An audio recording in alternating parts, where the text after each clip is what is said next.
être journaliste dans les JT sur les grandes chaînes de télé, enfin c'est chiant à mourir, quoi. Vous dites ce que la radio a déjà dit et ce que vous avez déjà entendu depuis quasiment 8 heures le matin, quoi. C'est Ouais. les mêmes mots, il y a pas de désir, il y a pas de rencontre, il y a pas de c'est la course à la petite phrase ou à la petite phrase choc, mais il y a pas de volonté de rencontre. Et c'est ça qui est triste parce que c'est le plus beau métier. Moi, j'ai eu la chance, encore une fois, de parcourir le monde à la rencontre de personnages étonnants qui m'ont beaucoup, appris, qui m'ont transmis une vraie éthique, une vraie exigence et qui m'ont fait renaître.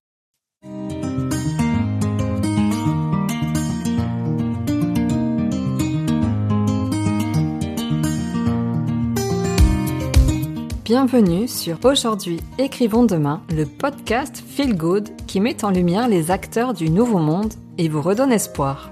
Comme vous, ils en ont marre de ce monde déshumanisé qui marche sur la tête et ne tourne plus rond. Rêvant d'un monde meilleur, ils bousculent les codes et sortent des sentiers battus. Ils proposent des alternatives innovantes, de nouveaux paradigmes ou remettent au goût du jour des savoirs ancestraux. Ils osent s'affranchir du regard des autres et font bouger les lignes pour construire demain. Ils œuvrent pour la préservation du vivant et le bien de l'humanité. J'ai à cœur de vous partager toutes les initiatives qui vont dans le bon sens, parce que nous sommes le changement que nous voulons voir dans le monde. Tous les lundis, je vous invite à découvrir l'histoire de l'un de ces humains engagés et conscients. Je m'appelle Katia Krabbe, je suis la fondatrice de Redaxil et j'aide les entrepreneurs humanistes à gagner en visibilité sur le web en réalisant leurs portraits. Vous avez envie de soutenir le podcast ? Abonnez-vous, mettez 5 étoiles, partagez-le et retrouvez-nous sur les réseaux. Vous souhaitez contribuer au développement du podcast ? Participez librement et en conscience à la cagnotte Tipeee que j'ai créée. Vous trouverez tous les liens dans le descriptif. Et en attendant, bonne écoute !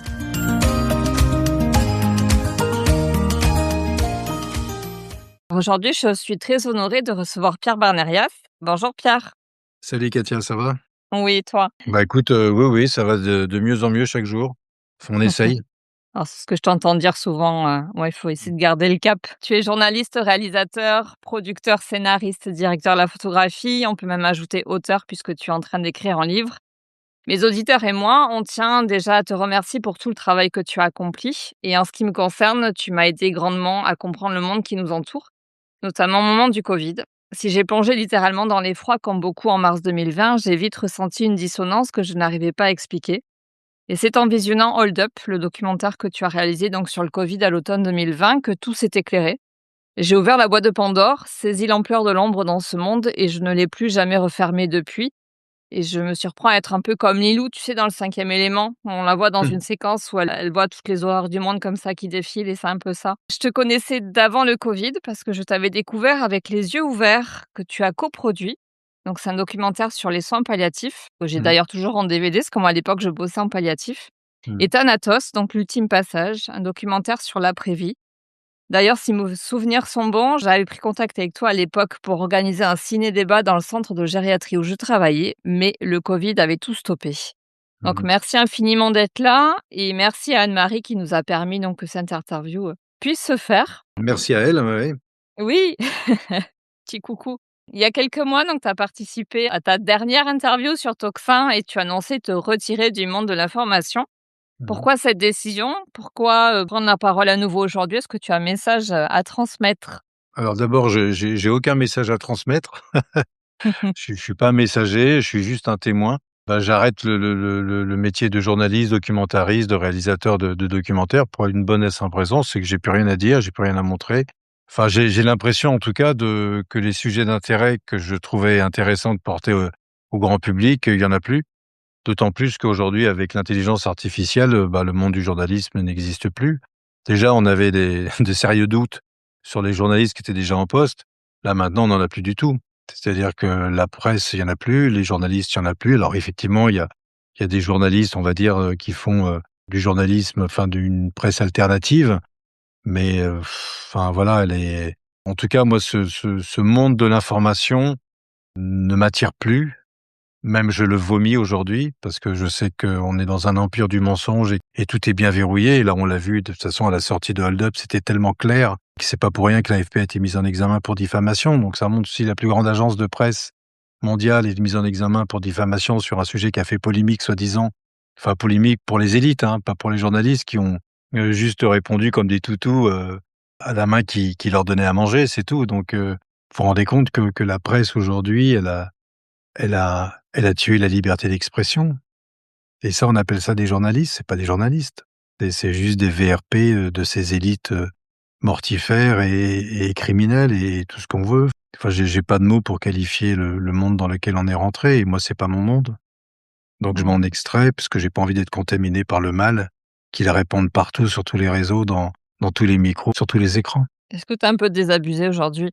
Je suis pas désabusé, je suis effrayé en fait, oui, enfin je suis pas désabusé, en fait, j'étais naïf. Moi, j'étais tellement content de sortir, une information qui était sourcée, intéressante, digne d'intérêt quand j'ai sorti Hold Up, Hold On et Hold Out et quand j'ai vu qu'en fait ça servait à rien, que ça bougeait pas, que les gens étaient complètement, encore une fois dans leur quotidien, à écouter la radio, RTL, Europe 1, enfin bref, tous ces médias et à pas réaliser que, ouais, il y avait quelque chose qui avait changé et que là, ça y est, on est apparemment, je crois qu'on est rentré dans une guerre, je crois, non?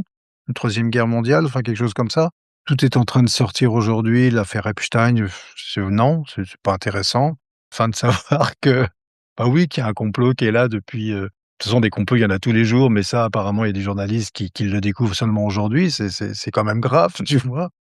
Moi j'entendais que dernièrement sur un je sais pas, sur une émission comme, je sais pas, une émission apparemment qui de censée faire de l'info comme, complément d'enquête. Je dis: «Avant de faire des compléments, faites juste des enquêtes». Parce qu'ils découvrent aujourd'hui que des personnes de la santé, en fait, étaient liées à l'industrie du tabac. Oh là là, mais ça fait longtemps qu'on sait tout ça donc et ça sort aujourd'hui. Enfin, tu vois, c'est une mascarade, en fait et c'est vrai que moi, c'est vrai que ça faisait longtemps que j'avais vraiment envie de tirer ma révérence, parce que j'ai beaucoup aimé ce métier et j'ai vu que à la suite d'Hold Up, Hold On et Hold Out, que le mensonge était trop immense et la machine, trop trop puissante pour pouvoir faire quoi que ce soit et je comprends aujourd'hui pourquoi il y a eu tant de sujets que j'ai pas pu, passer sur les chaînes bien avant, quoi. Enfin, je pouvais pas imaginer qu'un journaliste puisse être corrompu à ce point-là, quoi. C'est vraiment à l'époque du Covid que tu as pris conscience de ça? Ah bah oui! Oui. Ah oui, bah, bien sûr, vous vous rendez compte, moi, j'étais en train de faire mon film, j'étais en train de faire quasiment mon dernier documentaire qui s'appelait Miracle. J'étais en train de le produire, donc j'étais content, je venais de sortir Thanatos et puis quand j'ai vu, le confinement, je me suis dit: «C'est quoi ce truc?» Enfin, confinement et puis après quand je me suis, renseigné, quand j'ai quand même, j'ai eu la chance en faisant, Thanatos que j'avais quand même des médecins compétents dans le sujet et qui m'alertaient en disant: «Attends, il y a quelque chose qui va pas, quoi. Il y a le Rivotril, ça va pas. Le Rivotril, c'est pour faire du chiffre dans les EHPAD, c'est pour créer la peur, c'est pour, montrer qu'il y a des morts». Enfin, c'est toutes ces personnes-là m'alertaient, que j'y connaissais rien. Moi, j'étais en train de faire un sujet enfin, tourner un film qui s'appelait Miracle. Enfin, vous voyez, j'étais loin de tout ça et puis quand au mois de juin, j'ai le malheur de lire, le livre du professeur Péronne que je ne connaissais pas. Y a-t-il une erreur qu'ils n'ont pas faite? Et donc je l'appelle, enfin je l'ai raconté, plusieurs fois et c'est ça qui a été le déclencheur quand je me suis rendu compte non, il y avait aucun journaliste qui était censé, essayer de raconter l'autre histoire qu'on voulait nous imposer, quoi. Une autre histoire que celle qu'on voulait nous imposer. Donc oui, ça m'a là, je me suis dit: «Là, c'est sûr, il y a quelque chose qui va pas du tout». Parce que si la presse ne s'intéresse pas à toutes les informations sourcées, dignes d'intérêt d'un professeur qui n'est pas rien, le professeur Péronne, alors bien sûr, on l'a bombardé. De toute façon, tous ceux qui ont participé à Hold Up, c'était des fous furieux, enfin, alors qu'ils avaient Mmh. des CV longs comme le bras, il y avait 2 prix Nobel, mais on s'en fout, du jour au lendemain, il y avait plus rien. Puis forcément, moi, ça m'a renforcé dans mon avis, dans mon envie de sortir ce film et puis après quand j'ai vu qu'ils allaient s'attaquer aux enfants avec cette vaccination, alors que je voulais vraiment arrêter quand j'avais vu la décharge médiatique que ce film avait provoqué, mais là on touche pas aux enfants donc moi ça c'était trop fort. Donc j'ai continué et puis voilà donc oui, non, là j'ai vraiment, vraiment plus rien à dire à ce monde. Enfin si, j'ai j'ai à lui dire, bah, regardez le ciel quoi et regardez le ciel, gardez la foi parce qu'il y a que ça qui compte aujourd'hui. Parce qu'on est vraiment dans la révélation. Enfin, tout est en train d'être au grand jour, d'être mis au grand jour. Là, on le voit avec l'affaire Epstein. Pourtant, ça fait pas bouger les lignes. Enfin, Mmh. j'ai pas l'impression, en tout cas. Mais maintenant, c'est pas grave. Moi, j'ai fait ma part. Je suis le petit colibri. J'ai posé ma petite graine, j'ai fait ma part, j'ai fait ma goutte d'eau, j'ai déposé ma goutte d'eau et puis voilà, maintenant je n'ai pas envie d'être absorbé par le mal. J'ai vraiment envie de me nourrir d'autre chose. Quand tu t'es engagé dans le journalisme, alors tu as fait d'abord des études, de droit, tu as une maîtrise de droit privé. Mmh.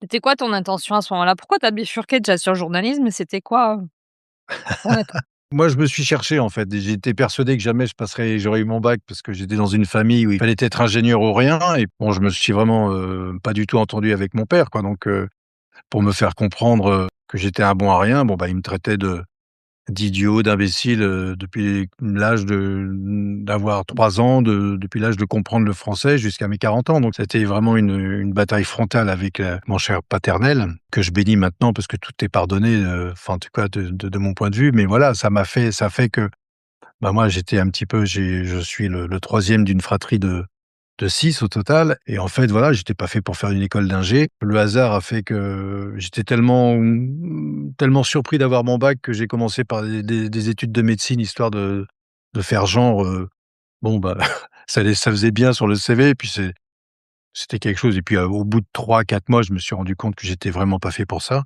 Donc après j'ai fait des études, j'ai bachoté pendant 5 ans et puis après j'ai eu un accident de moto qui a changé ma vie et à la suite duquel je me suis retrouvé dans une école de journalisme. Pour un métier que j'avais pas vraiment choisi et aujourd'hui, j'aurais été incapable de faire un autre métier. J'étais vraiment fait pour faire ce métier. J'ai eu la chance d'embraser à quasiment tous les secteurs qu'offre ce métier fabuleux. J'ai aucun regret en tout cas, aucun regret et je remercie le ciel encore m'avoir mis sur cette piste parce que je me suis enrichi d'une façon mais j'ai presque même, je suis presque honteux d'avoir été autant enrichi par ce métier. Alors que je vois que c'est ce métier même qui devient complice du plus grand crime contre l'humanité. Donc c'est pour ça que je suis affligé de voir cette presse corrompue, se rouler dans les mensonges, sans même s'en rendre compte d'ailleurs, parce que je pense que 90 des journalistes, ils sont convaincus de servir le bien, la vérité, alors que tout est biaisé.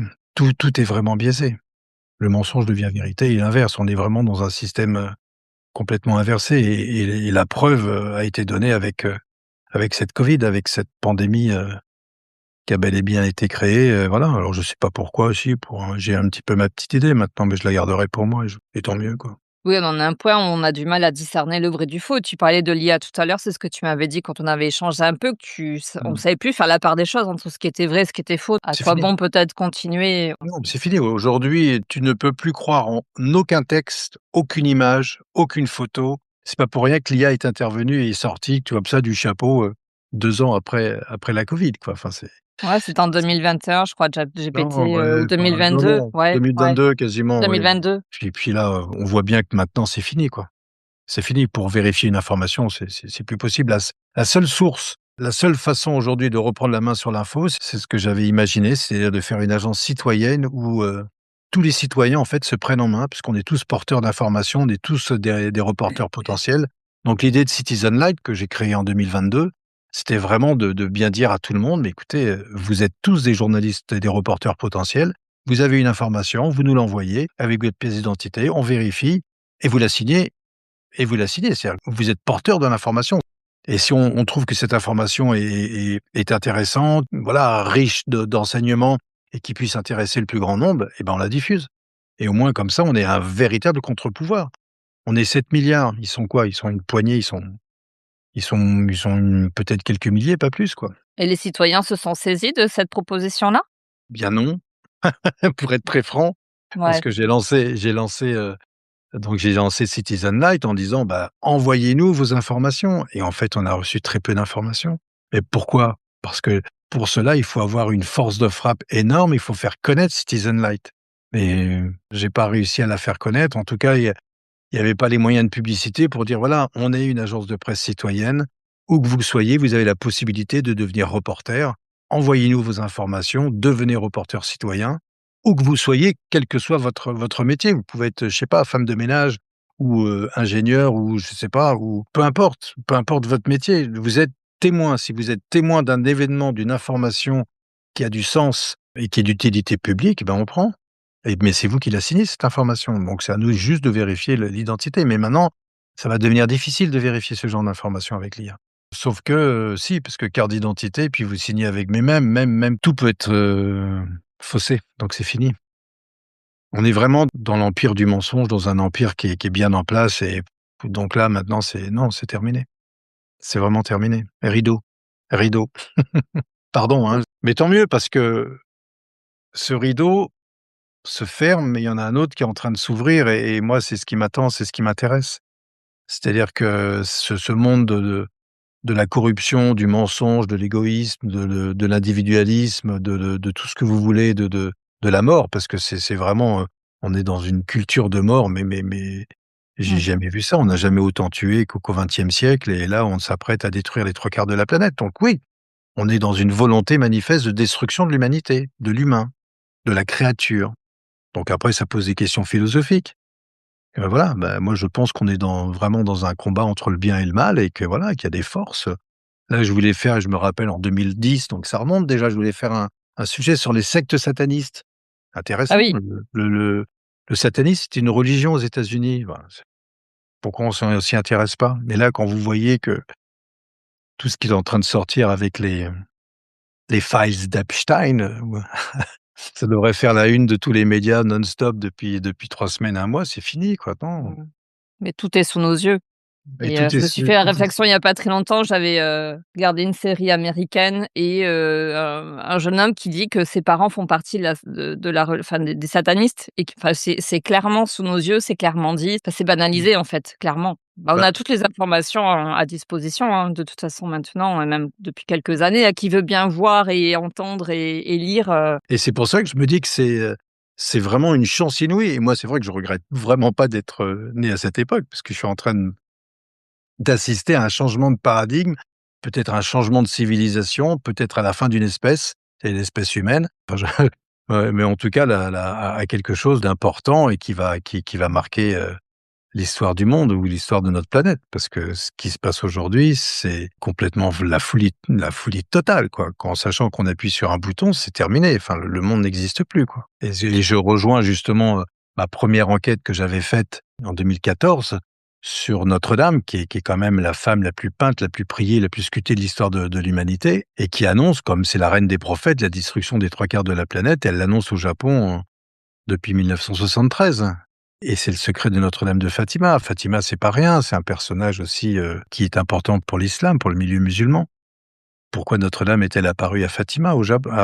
Pourquoi le secret a-t-il été révélé, par Notre-Dame au Japon? Enfin, c'était une enquête, moi, qui m'a passionné et voilà, en fait, on a tout sous les yeux, tout, mais vraiment tout et moi, j'avais été sidéré à l'époque quand j'ai commencé à faire cette enquête, en fait, pour remercier celle par qui je suis devenu journaliste parce que c'est là un petit peu ma comment ça s'appelle?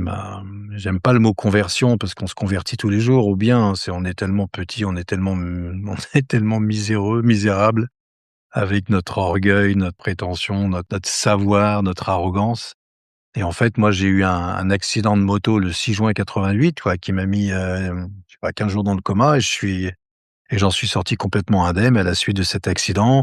Comme mes parents étaient très croyants, je me suis retrouvé à Paray-le-Monial et de Paray-le-Monial, je me mmh. suis retrouvé à Lourdes et de Lourdes, je me suis souvenu de la veille de mon accident de moto et ensuite de ça, je me suis dit: «Bon ben, voilà, j'ai décidé de rentrer dans une école de journalisme, qui avait une école européenne, qui était à Bruxelles et j'ai passé l'examen. Enfin, il fallait avoir sa maîtrise, il fallait avoir au moins, bac plus 4 et moi j'étais, un bac plus trois quarts puisqu'il me manquait 2 euros à passer et donc voilà, donc j'ai passé ces 2 euros d'une façon, assez étonnante. Donc j'ai décidé de rentrer dans cette école de journalisme et c'est vrai que ça a été un coup de cœur, ça a été une passion tout de suite et je me suis retrouvé à travailler pour les plus grands médias, à commencer par en presse écrite par Ouest France, qui est quand même le plus grand quotidien français et je me suis retrouvé bombardé chroniqueur religieux, enfin alors que j'y connaissais rien en septembre 89. Ensuite, j'ai commencé à TF1 matin et pour clore, j'étais à France Info la nuit donc j'avais quand même un panel assez intéressant qui me permettait de bien comprendre la façon dont ce milieu fonctionne et c'est vrai que c'est un milieu qui fonctionne d'une façon qu'il faut vraiment décoder. Oui, tu l'as Voilà. vécu de l'intérieur, Moi, je vraiment. l'ai vécu de Avant l'intérieur. de devenir peut-être beaucoup plus indépendant et de vouloir informer autrement et différemment. Bien sûr, bien sûr. Mmh. Ah bah, j'ai vu qu'on était dans un conformisme à pleurer et puis qu'on était dépendant de grandes agences de presse sur lesquelles on n'avait aucun pouvoir et dont on ne savait pas, voilà, dont on connaissait pas vraiment les sources, quoi. Que les 3/4 des journalistes aujourd'hui, ils récitent des dépêches, quoi, c'est tout. Et donc c'est pour ça qu'on a toujours la même information, les mêmes titres dans les journaux et dans les rédactions à TF1 ou à France 3 ou ailleurs, on regardait la une du Parisien ou la une, du quotidien Libération ou du Figaro et puis après on allait mettre en image ce que tout le monde savait déjà. Donc c'était waouh, être journaliste, dans les JT, sur les grandes chaînes, de télé, enfin c'est chiant à mourir. Vous dites ce que la radio a déjà dit et ce que vous avez déjà entendu depuis quasiment 8 heures le matin, quoi. Oui, il y a quelque Vous chose mettez de en très image, vous formaté, ouais, du pareil au ah même. non, Mmh. c'est puis Mmh. c'est les mêmes mots, il y a pas de désir, il y a pas de rencontre. C'est la course à petite phrase choc, mais il y a pas de volonté de rencontre. Et c'est ça qui est triste parce que c'est le plus beau métier. Moi, j'ai eu la chance, encore une fois, de parcourir le monde à la rencontre de personnages étonnants qui m'ont beaucoup, appris, qui m'ont transmis une vraie éthique, une vraie exigence et qui m'ont fait renaître. Parce que j'ai beaucoup, beaucoup, beaucoup appris, notamment, à travers des séries comme Passeurs d'espoir sur France 5 et qui était une série de 7,52 minutes sur ces entrepreneurs sociaux qui réussissent à concilier, social, économie et environnement. Enfin, c'est des héros de la planète. Ensuite, voilà, j'ai fait d'autres sujets des enquêtes sur le porno à Pigalle ou des enquêtes sur, bien sûr sur la puis sur la pédophilie, puis la pédocriminalité. Ça, c'est des sujets qui vous touchent parce que vous êtes au cœur de l'humanité, dans toute sa souffrance et en même temps dans toute sa grandeur. Parce que ces gens-là, ils vous transmettent, leur humanité, leur petit plus parce que pour, survivre à des choses aussi, inimaginables, il faut cette étincelle et qui se voit aujourd'hui parce que quand ces héros ou ces héroïnes témoignent de l'innommable, elles vous transmettent quelque chose de magnifique.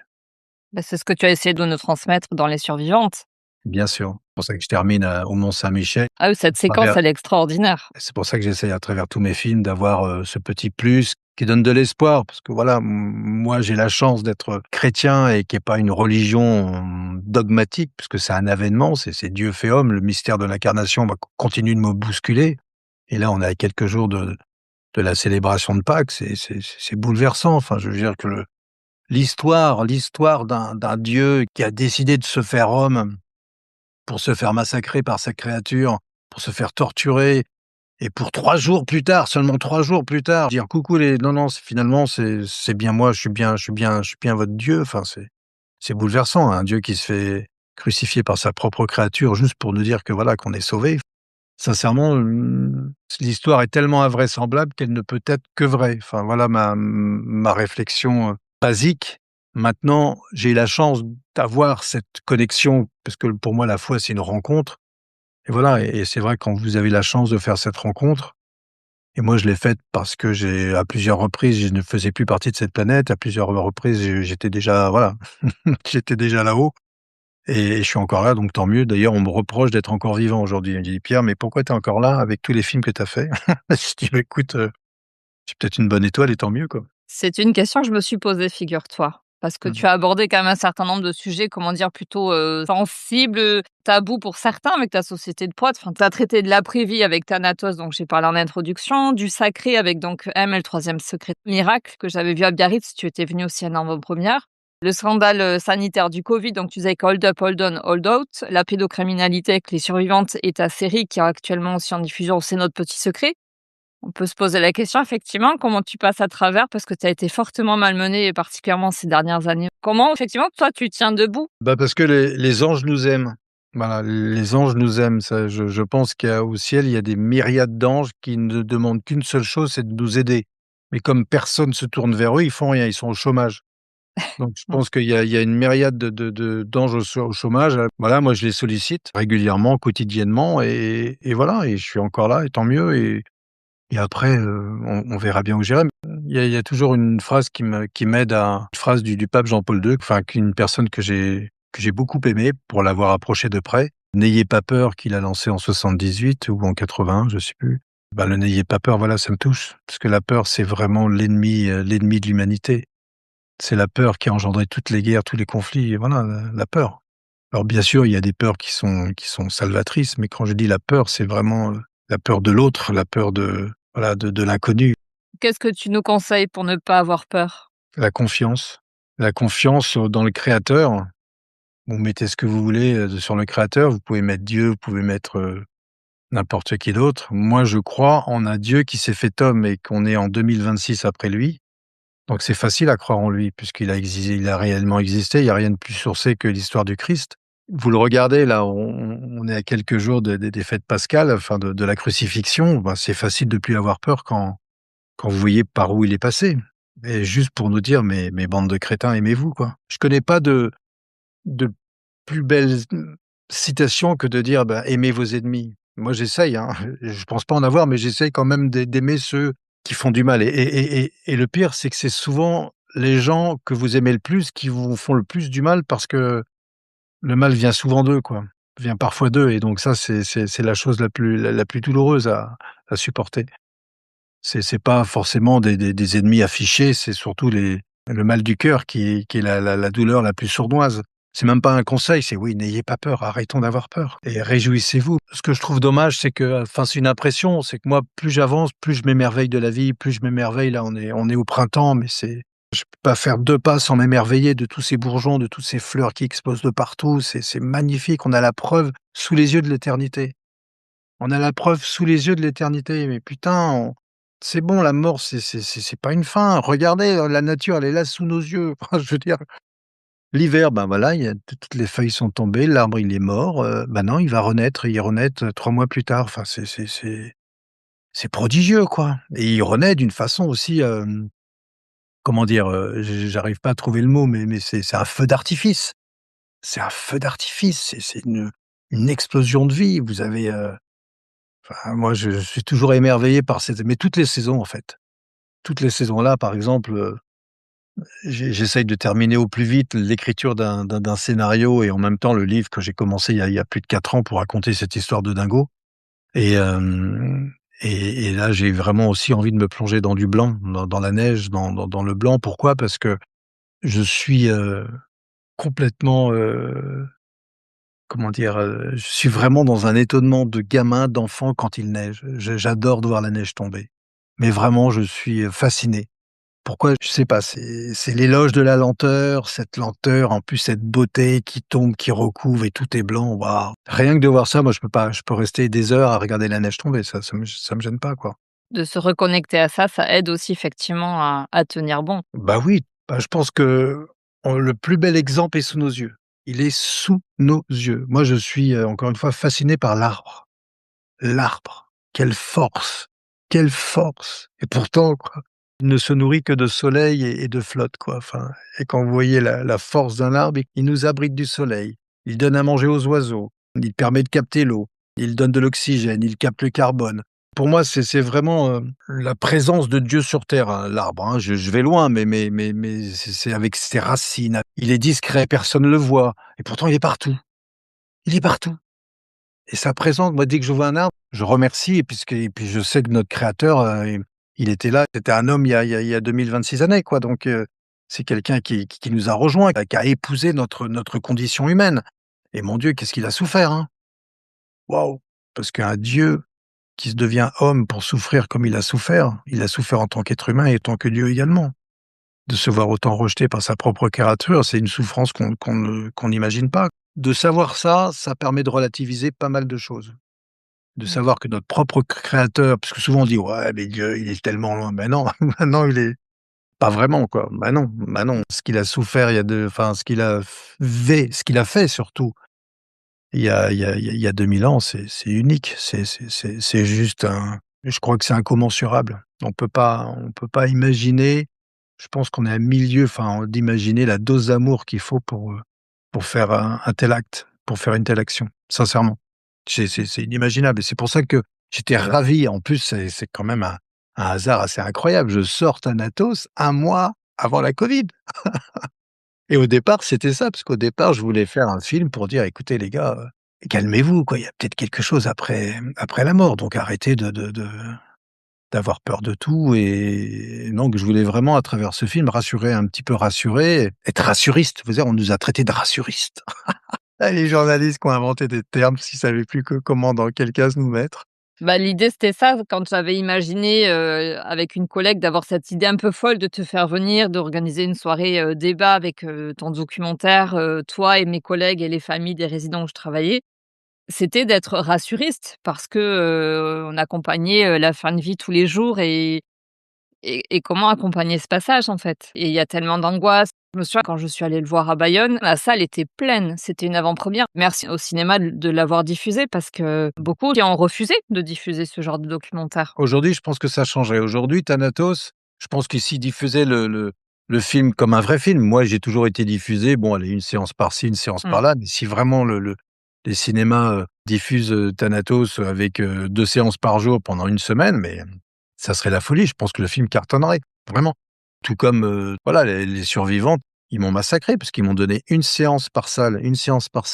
Vous avez la bouche mais pas l'oreille, donc ça sert à rien puisque ce film marche avec le bouche à oreille, donc voilà, j'ai été vraiment puni, salement puni, mais je peux même pas en vouloir aux salles de cinéma. Je pense qu'il y a eu une pression tellement énorme auprès des patrons de grands groupes en disant: «Mais vous avez pas diffusé ce complotiste». Enfin moi j'ai eu le droit à tout, hein, extrême droite, complotiste, antisémite, enfin c'est juste du délire, mais si c'est dommage parce que j'avais vraiment demandé à mon avocat, mon conseiller juridique de l'époque de porter plainte tout de suite contre la presse, contre tous ces journalistes, notamment contre Libération, pour m'avoir traité, insulté de complotiste, dès la sortie du film, alors que j'avais juste fait mon boulot, quoi. Mmh. J'avais fait le boulot qu'ils n'ont pas fait eux, et qu'ils ont fait exprès de pas faire, forcément. On était à 2 mois de la vaccination, donc quand vous voyez à qui appartient Libé, bah, vous avez compris, ou à qui appartient la presse, c'est fini. Je croyais naïvement en l'indépendance encore de mon métier, mais non, c'était juste de l'apparence, c'était du Canada Dry. Ça ressemble à de l'information, ça a le goût de l'information, mais ce n'est pas de l'information. C'est de la C'est manipulation, c'est de l'idéologie, c'est de la perversion, en fait. Est-ce que tu as eu peur des conséquences des documentaires que tu as réalisés? Non, non, non, non. Ah non, non, non, non, Jamais. j'ai jamais eu peur et j'ai toujours été très, très emballé. À chaque fois, je me suis dit: «Ça y est, ça va cartonner!» Ouais, beh, ouais, non. Bah, non. Non, bah, non, ça cartonnait pas. Enfin si, ça les sujets que j'ai faits pour les salles, c'était des gros scores. Parce qu'il faut savoir encore une fois que 90 des films qui sortent en salle ne dépassent pas les 15 000 entrées.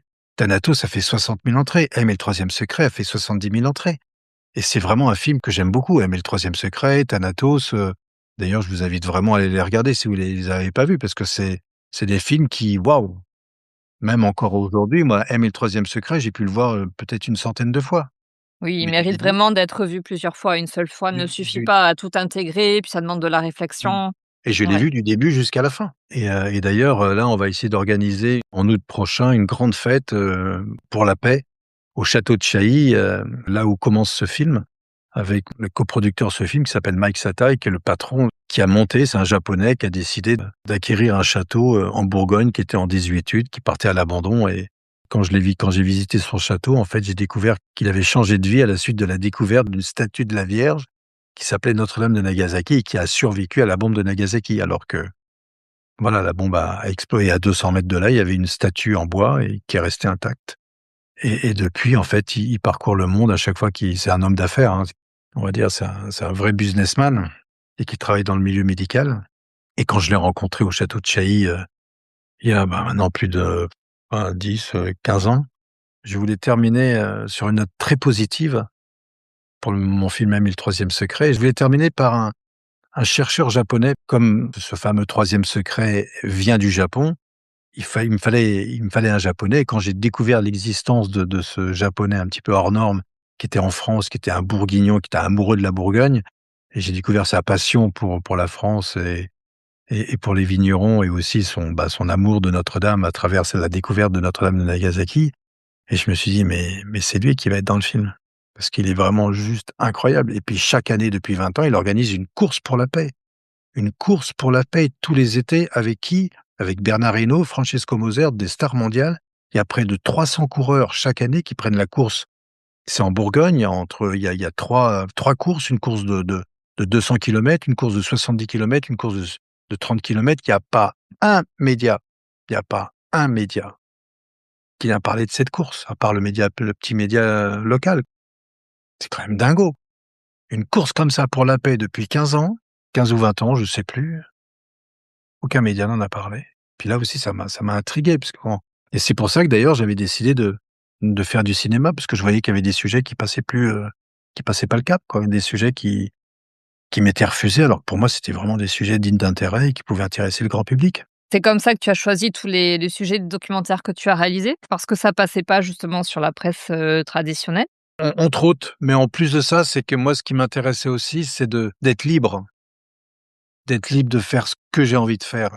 Le cinéma vous donne une totale liberté. Vous êtes réalisateur, journaliste, parce qu'on l'est, de toute façon, on ne devient pas journaliste, hein, on l'est. Moi, je l'étais avant même de faire ce métier. Mais je l'ai découvert, bien sûr, ça a été une révélation, mais en même temps, je savais que j'étais fait pour ce métier. Mais, ce qui est bien avec le cinéma, c'est que vous êtes libre, totalement libre. Vous n'avez pas un rédacteur en chef, vous n'avez pas une chaîne de télé qui veut dire: «Non, non, cette séquence, je l'en veux pas. Non, non, ça, tu me reconnais. Non, non, ça, j'ai besoin d'un commentaire», donc et puis en même temps, moi, ce qui me plaisait aussi, c'est de réaliser, de raconter des histoires, d'émouvoir également, parce que le cinéma, bah, voilà, vous construisez avec un début, un milieu, une fin, toujours avec le souci de dire: «Bon, bah, qu'est-ce que j'ai envie quelle est mon intention de f à travers ce film et comment je vais articuler la fin pour essayer de toucher un maximum de personnes», et ça, c'est fabuleux. Le cinéma est irremplaçable aujourd'hui. Même si c'est compliqué de faire des documentaires, parce que les documentaires maintenant, c'est pour ça que j'arrête de faire des documentaires, parce que pour faire un documentaire, il faut quasiment que vous fassiez vos feuilles de paye, salaire cinéma. Bah non, quand vous faites un documentaire, vous n'avez pas les mêmes moyens que la fiction. Quand vous moi, je devais, utiliser un preneur de son, un monteur ou même moi, il fallait qu'un barème cinéma et le barème cinéma, je rentrais pas dans les clous parce que c'était beaucoup trop élevé pour un budget qui était moindre. Quand je dis moindre, c'était 10 fois moins, quoi. J'ai une auditrice qui avait posé la question de comment est-ce que tu fais face ou tu as fait face à la lourdeur des sujets que tu as abordés? Parce qu'on parlait que tu as beaucoup évoqué le la pédocriminalité, entre autres. Qu'est-ce qui t'aide Comment à tu arrives bah, à prendre, du recul, à être détaché par rapport à tout ça? Comment non, tu fais? ce qui est moi, je pense que ce qui m'aide, c'est les personnes qui témoignent. C'est-à-dire que les personnes qui témoignent, elles ont un courage tellement inouï, c'est que vous ne pouvez être que dans le respect de leurs paroles et que dans l'admiration. Je me sentais devoir respecter leurs paroles et d'être à la hauteur de leur confiance. Parce que raconter de telles histoires face caméra, ça nécessite un courage inouï. Donc vous qui réceptionnez ce témoignage, et ben voilà, bah, vous n'avez que de la gratitude et même si le propos est terrifiant, bah, c'est encore une fois, comme je disais, ces personnages sont tellement incroyables que forcément, bah, ça vous donne le sourire en disant: «Bah, merci parce que je pense que ce témoignage va aider» et nous, on est là en tant que témoin, en tant que journaliste à révéler des choses que personne ne voulait entendre. En tant que journaliste, bah, forcément, vous êtes ravi, vous êtes super content d'avoir ce témoignage, à visage découvert parce que il est là le sujet. C'est-à-dire que, les survivantes, elles ont toutes témoigné à visage découvert. Et c'est ça qui donne la force du film. C'est ça qui fait la force également de la série C'est notre petit secret. Non seulement toutes et tous témoignent à visage découvert, mais il y a pas un seul commentaire. Il y a pas un seul commentaire de journaliste ou de réalisateur qui vient perturber le récit ou le témoignage de ces victimes. Et moi, j'ai vraiment voulu rendre hommage à ces victimes en leur laissant la parole. Je pense à Simone que j'ai écoutée dernièrement en interview avec toi et une autre journaliste, je crois, pour Notre petit secret. C'est bien ça? Enfin, qui Peut-être, raconte absolument. aussi Oui, oui, son bien sûr. histoire, elle est effectivement, elle est extraordinaire, elle aussi, dans ce qu'elle raconte, dans ce qu'elle a vécu et le regard qu'elle porte, enfin, sur son enfant qui est adulte maintenant, mais oui, Ah mais c'est, ce sont des vies brisées, ce sont des vies mmh. complètement englouties par ces monstres. Et pourtant, ces femmes, elles sont encore debout. Bah, vous vous effacez devant ça, hein, Oui, oui, elle force le respect, oui et bah, oui. on dirait comment c'est possible de faire face à l'horreur. Enfin, là, en l'occurrence, c'était son les histoires avec le père de son enfant pour lequel, enfin, la justice, je crois, lui a donné la garde alors qu'il y avait des faits avérés enfin, d'abus sexuels. C'est une histoire terrible quand même. Malheureusement, il y en a bien d'autres que tu racontes aussi dans Les Survivantes. Mmh. C'est vrai qu'on se force presque aussi à recevoir ces témoignages-là parce que, faut pouvoir le faire, de témoigner comme elles le font. Bah, Ouais. c'est que ça, on se doit. Moi, j'invite vraiment les gens et puis c'est vrai que moi, j'ai poussé des personnes à dire: «Mais regarde le film, regarde-le», vraiment en disant: «Et si et après tu me rappelles pour savoir comment ça s'est passé» et j'ai plusieurs personnes, des amis proches qui m'ont remercié de les avoir poussés à regarder ce film. Et parce qu'elles étaient vraiment, ravies de même si ça a pas été simple, mais elles étaient transformées à la fin de la séance et c'est cette transformation, j'en suis pas responsable, C'est juste parce que ces témoignages, ils sont beaux ces témoignages. Ils sont beaux parce qu'ils ont la force de la vérité et il est là le succès de ce film. Ce film, il aurait dû faire des millions d'entrées. On m'a donné une séance par salle, il a fait 50 000 entrées, ce qui est quand même énorme. Mais j'espère aujourd'hui, soit trouver une chaîne de télévision ou soit demander au cinéma: «Mais ressortez ce film, on est en pleine affaire Epstein» Mmh. et là, si par ton entremise, il y a je sais pas, un directeur de grand réseau de salles qui écoute cet entretien, ben, allez-y parce que je sais que ce film, il va marcher. Il va marcher, il va faire des entrées. Non seulement il va faire des entrées, ça à la rigueur on s'en fout, mais surtout que s'il va changer le monde, il peut changer le monde, il peut changer les cœurs.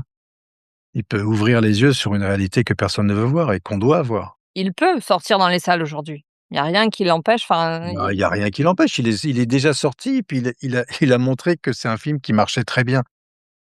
C'est juste une volonté. Il manque juste la volonté. Puis comme le film est déjà sorti, les gens ils se disent: «Bon, de toute façon maintenant il est déjà sorti donc c'est fini quoi, c'est poubelle». Un film, une fois qu'il est sorti, au bout de 3 mois, c'est fini, c'est terminé. Maintenant moi je fais des films au long cours. C'est-à-dire que je fais des films, qui peuvent marcher pendant 1 an ou 2 ans quoi.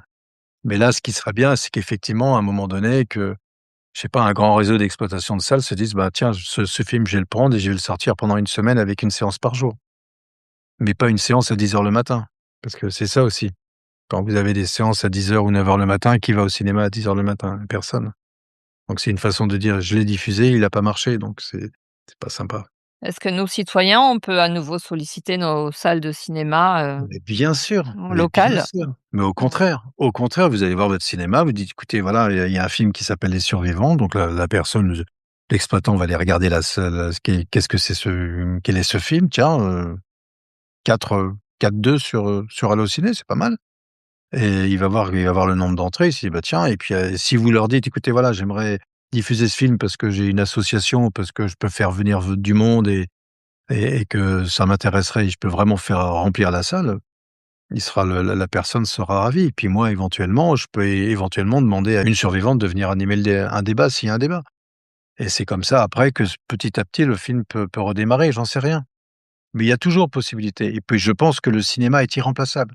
Le cinéma est irremplaçable pour toucher les gens parce que pendant 1 h 50, là, le film dure 1 h 52, il y a pas de zapping, il y a pas de pause, vous n'allez pas aux toilettes. Vous êtes dans un film avec du son, de l'image et vous êtes vraiment dans une ambiance. Il y a rien de mieux pour toucher les gens. Vous savez, à l'heure de la zapette depuis quasiment 40 ans, ben, c'est intéressant, hein, parce qu'aujourd'hui, c'est rare des gens qui se concentrent, même les Netflix et tout ça, bah, vous êtes chez vous, bah, non, vous pouvez pas rentrer dans un film. Vous ne pouvez pas, vous arrêtez, vous êtes dérangé, alors que dans une salle de cinéma, bah, c'est complètement différent, quoi. Et c'est pour ça que la Covid-19, c'est restez chez vous, allumez Netflix, n'allez plus au cinéma. Parce que le cinéma est un vrai pouvoir de résistance par rapport à cette oligarchie, par rapport à cette, mainmise sur l'information et c'est vraiment un espace de liberté qui est très restreint aujourd'hui et qui a été salement malmené justement avec la Covid. Non, non, il fallait un pass pour aller au cinéma. Les cinémas ont fermé, enfin c'était du délire ce qu'on a vécu, quoi.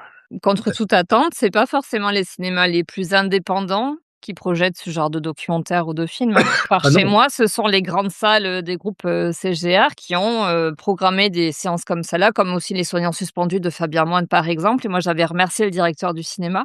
Il m'avait Mmh. dit: «Mais on a, une soirée, je sais plus par mois, enfin consacrée au ciné-débat et bah, voilà, en gros, on a décidé de diffuser, film en particulier».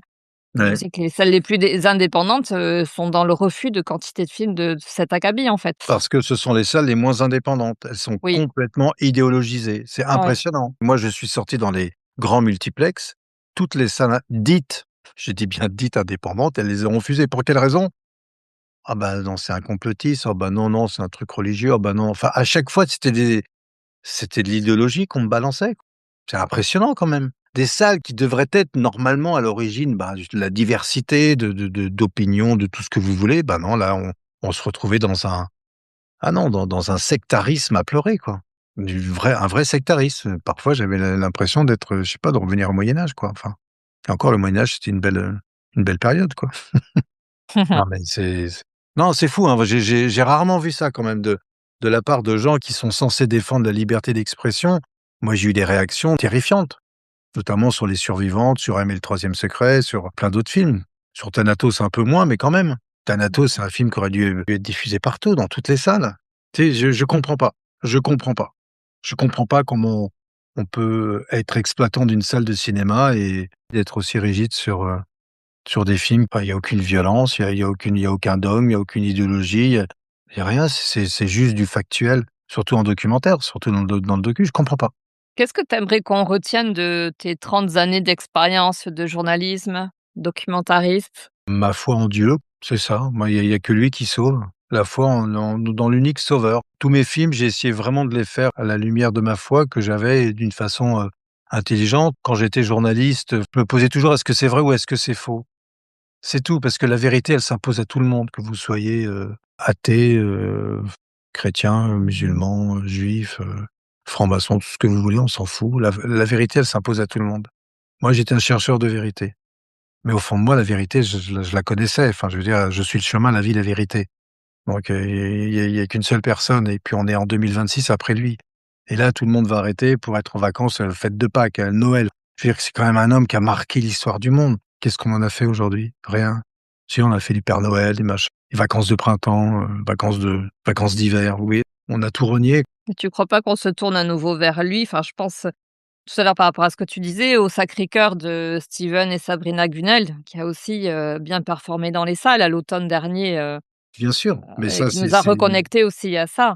mais bien sûr, mais c'est Mmh. merci parce que je pense que Steven, il a ouvert la porte. Il a montré, en fait, au cinéma qu'il y avait un espace pour ce genre de film, qu'il y avait un intérêt, que le public était intéressé pour voir autre chose que les films sur les démons, que les films sur les fous furieux qui enfin, voilà. Enfin, je veux dire que quand vous voyez aujourd'hui, aller voir faire un tour sur Netflix, mais vous êtes effrayés. C'est que des films, d'horreur, mais c'est des films d'horreur, avec du sang partout, enfin c'est là on montre des films qui sont beaux, qui sont forts, qui nous montrent des témoignages absolument exceptionnels. Je parle pas enfin je parle pour les films que j'ai déjà faits, pour comme Thanatos quoi. Thanatos, c'est un film qui est puissant, M et le troisième secret.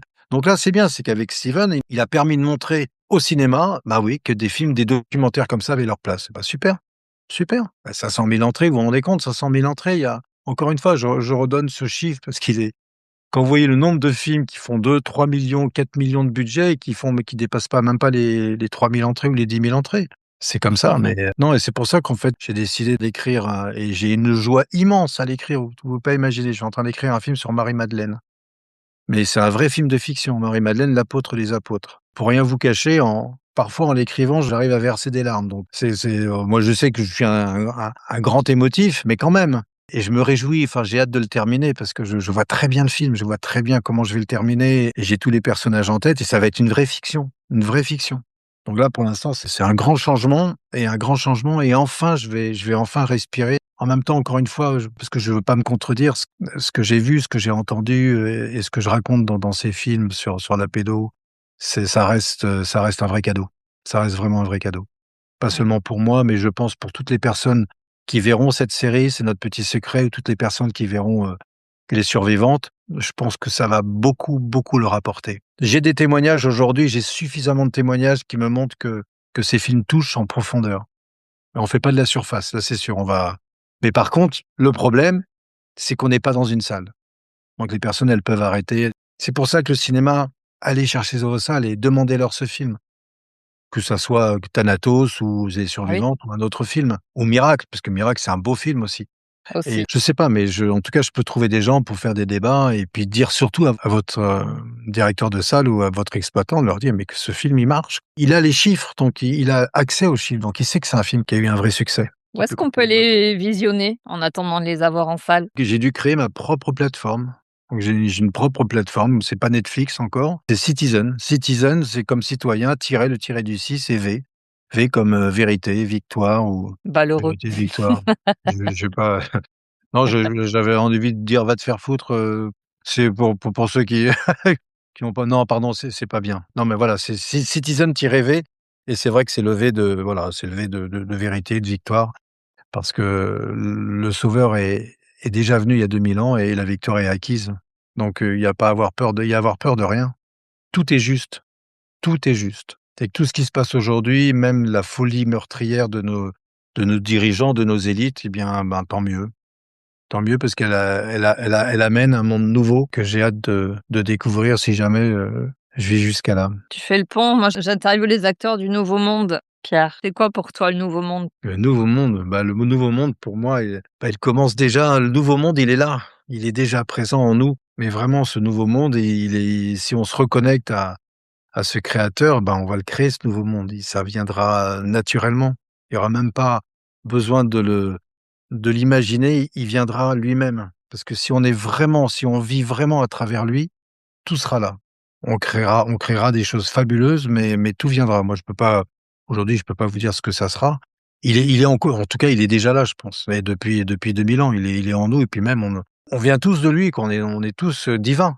On a tous une divinité en nous. Il faut juste, se reconnecter à elle et après, la partager et voilà. Mais la semence, elle est là depuis toujours et on a été créé à sa ressemblance, il faut pas l'oublier. Enfin, moi, je l'oublie pas parce que je suis complètement imprégné, non pas par une croyance, mais par une rencontre, c'est différent et cette rencontre, elle s'est approfondie au fil des années. Grâce à quoi? Grâce aux échecs, grâce à la souffrance, grâce également aux difficultés que j'ai rencontrées, j'en ai rencontrées. Pas plus que les autres, hein, mais voilà. Mais toutes ces difficultés, j'ai pu les franchir parce qu'on m'a donné la force de les franchir et c'est ça qui est fabuleux. Qu'est-ce que tu aurais envie de dire au petit Pierre? Au petit Pierre, Oui. bon, ben, j'ai envie de le consoler. J'ai envie de le consoler pour tout l'amour qu'il n'a pas eu, dans sa tendre enfance et de le consoler de toutes les injustices qu'il a pu subir, mais de lui dire qu'il est magnifique, qu'il est incommensurable tellement il est beau et tellement il est fort, mais de le consoler d'abord. C'est quoi, ta raison d'être aujourd'hui? Ma raison d'être, c'est de sauver mon âme. De sauver mon âme et de celle de mes proches et de celle de mes enfants. Enfin, de participer, voilà. C'est la seule chose qui m'intéresse. J'ai la chance d'avoir 2 filles qui sont magnifiques, qui vivent des épreuves, compliquées à travers la maladie. La seule chose qui m'intéresse, c'est d'aider à préserver leur âme de tout mal. De quoi tu es le plus fier? D'elles. Ah, d'elles, vraiment. Je suis fier de mes filles comme je pense tout père devrait l'être.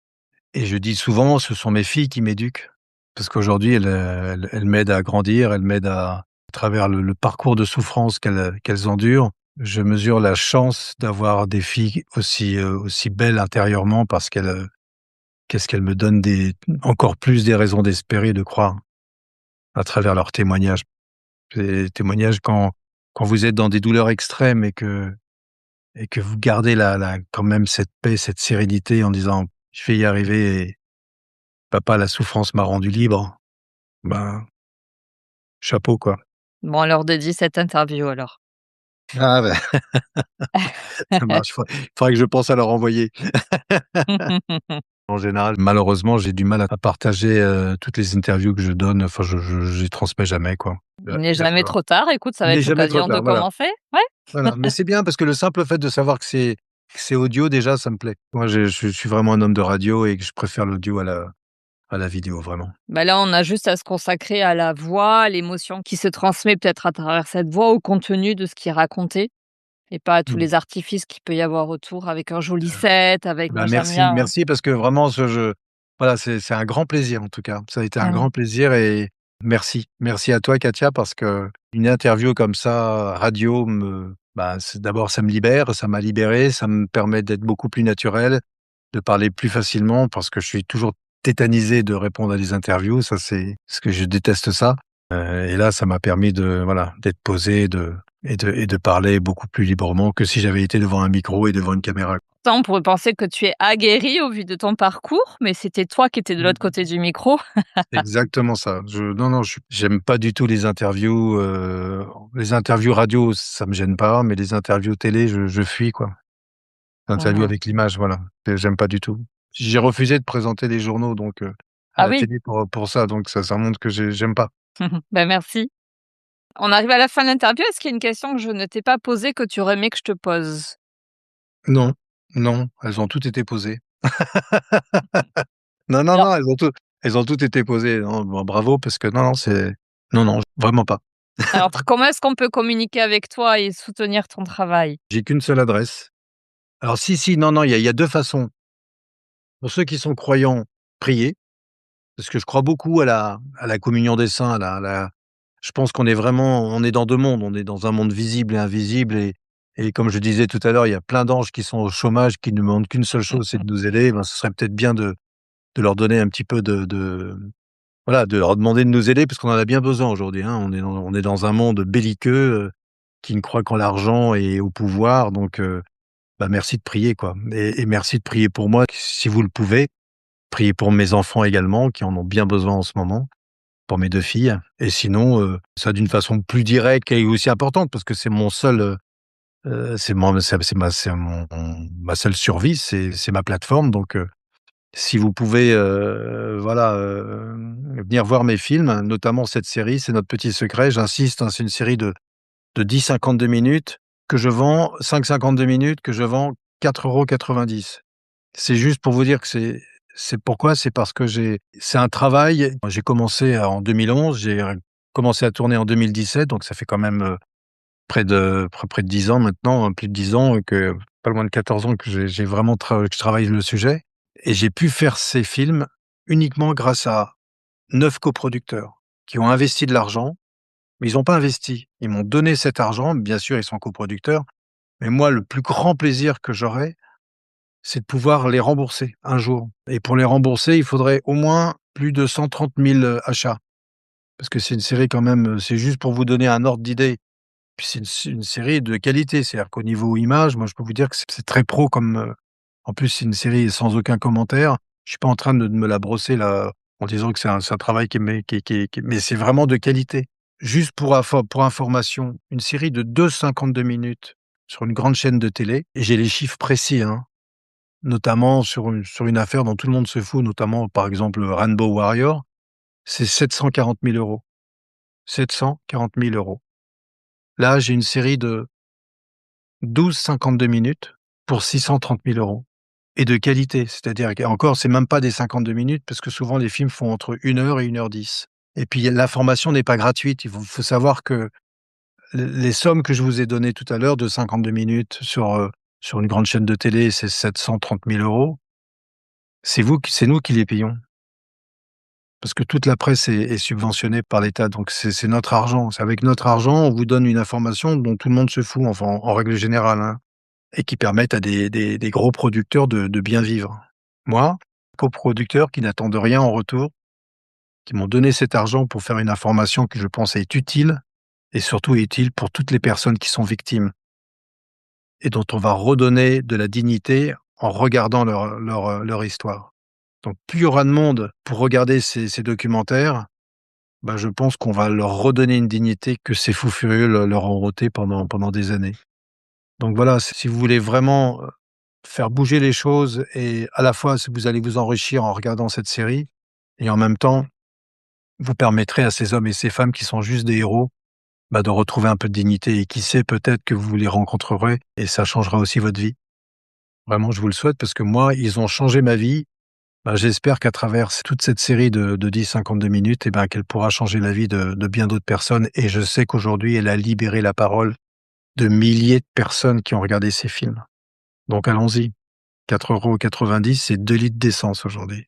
D'accord? 2 litres d'essence et un café à Paris. Puis c'est un sacré boulot, je peux vous assurer. C'est minimum 10 ans de boulot donc y On a pas mettra photo. le lien pour pouvoir donner accès. Ben, merci en tout cas, merci à toi Katia, vraiment. Avec grand plaisir. Est-ce que tu es prêt pour une dernière petite question? J'ai l'habitude de proposer un portrait chinois à mes invités. Je sais pas si tu te rappelles, si tu étais un plat, tu serais? Oh là! Ah, si j'étais un non, non, je me souviens pas du tout. Si j'étais un plat, je serais, Tu serais quoi? une tourte. Une tourte. Parce que j'aime bien la tourte et c'est un plat avec des pommes de terre, de la crème fraîche et c'est super beau et voilà et puis c'est toujours on sait jamais non, si j'étais un plat, voilà, une tourte ou si j'étais un plat, je sais pas, en fait. C'est une bonne question. J'ai pas réfléchi, en fait. Je dirais tourte comme ça Ben, m'est une venu à tourte. l'idée parce que je trouve que c'est le gâteau, il est beau, l'intérieur, c'est magnifique, c'est des pommes de terre avec une bonne crème fraîche et voilà, moi je puis c'est agréable, ça on se sent, apaisé, Et rassasié. Et rassasié. Ça y est, je cherchais le mot, merci. On se sent rassasié après une bonne tourte, voilà. Si tu étais un livre? Un livre, Oui. l'Évangile, sans aucune voilà, l'Évangile de saint Luc. J'aime beaucoup Luc, parce que c'est un vrai journaliste. Les premiers journalistes, c'était les comment ça s'appelle? Les évangélistes, hein, c'est impressionnant. Alors voilà, il a fait ça, il est arrivé à telle heure, boum, il a pris son café, il est passé, il a tracé pendant 3 jours, il est arrivé ici. Quand vous lisez l'Évangile de Luc, il est très journalistique dans sa façon de raconter la vie du Christ. Si tu étais un dicton? Un dicton, j'en avais un que j'aimais bien, mais si j'étais un dicton, il y a un dicton que je cherche, qui me plaisait énormément. Moi, j'ai vraiment des gros problèmes de mémoire. Je vais le retrouver, «Rien de secret dans la facilité». Ça résume assez bien tout ce qu'on s'est dit jusqu'à présent. Mmh. Si tu étais un film? Ah, si j'étais un film, alors je vais vous surprendre, j'hésite entre 2. Le Grand Bleu. Je l'ai vu, 7 fois, 8 fois, 10 fois dans les salles de cinéma. Je suis fasciné par ce film. Il y a tout dans ce film. Laurent Besson, il a été exceptionnel avec ce film, vraiment. Puis surtout quand je vois comment il s'est fait descendre, c'est ça qui m'a plu. C'est-à-dire qu'il a fait un film qui est juste que je trouve juste merveilleux et de voir que les journalistes 10 ans plus tard, ils ont fait machine arrière, ils ont remis des articles pour effacer toutes les critiques. Parce que quand le film est sorti, il fallait voir les critiques. Que d'eau, enfin c'est des critiques monstrueuses, sur ce film. À Cannes, il a été sifflé, il a été hué par la critique. Ça, c'était saisissant, quoi. Alors qu'il est juste magnifique, à tous les points de vue, à tous les niveaux. Alors je suis un fan de ce film, un grand fan. Et si tu étais un super-héros, pour terminer? Oh! Oh là là, un super-héros, Jesus. Ah bah oui, moi je retourne, bah oui. Ah Tu bah ne oui, pouvais pas donner une autre réponse que ah celle-là. je pourrais vraiment pas donner une autre réponse. Attendez, vous allez vous aimer, bordel de merde. Jésus 2, le retour. Moi, je reste fasciné par, cet homme-dieu, 100 homme, 100 Dieu, qui continue de marquer le monde quand même. Quoi qu'on dise, quoi qu'on fasse, il est là partout. Parce que ce qui s'est passé quand même là, on est à la veille de Pâques, il y a 2026 ans, c'est quand même un crime monstrueux, un crime odieux, c'est un complot qui est juste inouï. Et quand j'ai découvert que le mot crime, c'est l'anagramme du mot merci, enfin ici, hein, je suis pas en train de faire l'apologie du crime, attention, hein, mais dans ce cas précis, ouais, ça prend du sens. Ça prend sens. Merci Pierre pour ta participation Bah, merci à et toi Katia, merci à toi et puis bonne continuation surtout. C'est bien, on a besoin d'audio. je milite pour l'audio et pas pour la vidéo. Pour le Merci, podcast audio et pas le podcast vidéo, qui n'est pas un podcast pour moi. ouais, bien sûr. Ouais, merci, hein. Et merci beaucoup pour votre écoute. Alors j'espère que le parcours de Pierre vous aura inspiré. N'hésitez pas à le contacter directement. Alors, comment est-ce qu'on te contacte? Eh ben, c'est très simple, hein, sur mon site, Tprod, à Tprod, il y a un contact arobase tprod.fr. Mon mail perso, je veux pas trop le donner parce que sinon après j'ai beaucoup de mal. Mais sinon sur, contact arobase tprod.fr ou sur Citizen Light également, mais voilà, si vous cherchez un petit peu, vous allez trouver vite mes coordonnées. Mais comme vraiment j'essaye d'avoir un minimum de vie privée aujourd'hui, parce que comme j'ai donné ma vie, pour ce métier, maintenant j'essaye de me concentrer sur des choses et Mmh. je donne plus enfin avant je donnais mon mail à tout le monde et non, j'arrivais pas. Après je faisais des gens qui étaient mécontents parce que je répondais pas à leurs mails, donc mais sinon contact@tprod.fr, vous pouvez vraiment, envoyer voilà. Ça marche. On mettra tous les liens de toute façon aussi, dans le descriptif de l'épisode. Merci Pierre, à bientôt. À bientôt Katia, une belle continuation. J'espère que vous avez pris plaisir à nous écouter. Si vous avez aimé cet épisode, mettez 5 étoiles et un commentaire sur votre plateforme d'écoute préférée. Vous aiderez le podcast à gagner en visibilité. Si vous souhaitez continuer à découvrir les histoires de ces acteurs du Nouveau Monde, abonnez-vous. Et si vous voulez connaître les coulisses, rejoignez-nous sur les réseaux. Tous les liens sont dans le descriptif. Merci d'avoir pris le temps de passer ce moment avec nous. Je vous dis à très vite pour un nouveau témoignage d'une belle âme.